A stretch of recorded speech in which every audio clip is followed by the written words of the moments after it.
Ndugu, nataka nikwambie kitu kimoja kizuri. Wakati upo nyumbani unaendelea kufurahia maisha yako na kuona unaishi kawaida na kuona ndio maisha unatakiwa kuyaishi, nataka nikukumbushe jambo moja la msingi sana. Uhai wako uko mikononi mwa Mungu. Maisha yako yako mikononi mwa Mungu. Kumbuka jambo hili la msingi sana, na ukitaka kujua thamani ya uhai wako, jifunze mara moja kwenda kutembelea hospitali. Utakuta watu wenye hali tofauti, na hapo ndipo utapata nafasi nyingine ya kumshukuru Mungu.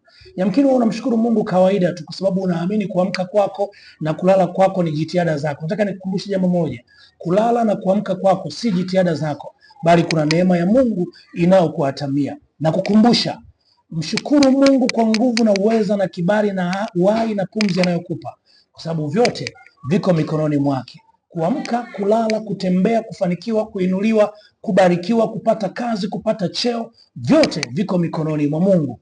Na kukumbusha tu, usiache kumshukuru Mungu, lakini pia usiache kutembelea wagonjwa, kuwaona hospitalini. Kuna darasa kubwa sana utajifunza. Usubiri tuwe kupelekwa, ila kumbuka kwenda kuwatazama wengine ili upate darasa, lakini pia umwombe Mungu kwa ajili yao, na umwombe Mungu kwa ajili yako na jamii yako na familia yako. Na kukumbusha tu, maana najua unajua, na kupenda na kukubali na kuombea. Barikiwa.